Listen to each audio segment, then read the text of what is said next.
Comment établissez-vous qu'une personne est obèse?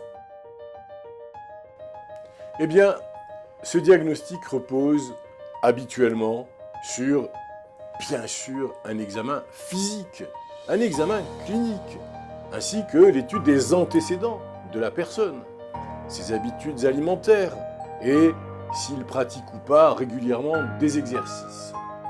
Une mesure, appelée indice de masse corporelle ou IMC, ne prend pas directement les dimensions de la masse graisseuse, mais constitue un outil très utile pour l'évaluation des risques pour la santé dans le cas d'une surcharge pondérale ou d'une obésité.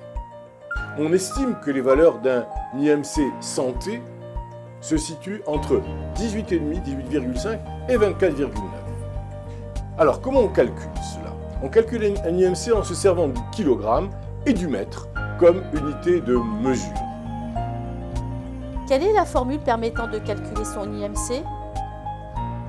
L'IMC se calcule comme cela. IMC égale poids corporel en kilos divisé par la taille au carré en mètres. Voici une classification de l'IMC, l'indice de masse corporelle, qui tient compte du risque associé à l'évolution des problèmes de santé. Moins de 18,5 kg, poids insuffisant, risque accru. 18,5 à 24,9, c'est un poids normal, risque moindre. 25 kg à 29,9 kg, c'est une surcharge pondérale et le risque est accru.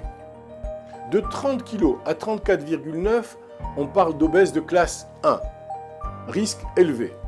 De 35 kg à 39,9, c'est un obèse de classe 2, le risque est très élevé. 40 ou davantage, eh bien c'est un obèse de classe 3 et le risque est extrêmement élevé. En résumé, si votre IMC est inférieur à 18,5, il s'agit d'une insuffisance pondérale. Entre 18,5 et 25, la corpulence est normale. De 25 à 30, il existe un surpoids. Au-delà de 30, il s'agit d'une obésité. Entre 30 et 35, il s'agit de ce que nous appelons une obésité modérée. Entre 35 et 39, c'est une obésité sévère. Et plus de 40 kg par mètre carré, eh bien on parle d'obésité morbide. La classification que je viens de citer ne s'applique pas aux personnes de moins de 18 ans, ni aux femmes enceintes ou qui allaitent. Enfin, par ailleurs, l'intervalle normal de l'IMC des personnes âgées de 65 ans et plus est beaucoup plus élevé, la valeur minimum pouvant se situer légèrement au-dessus des 18,5 et la valeur maximum s'étendre jusqu'à l'intervalle surcharge pondérale.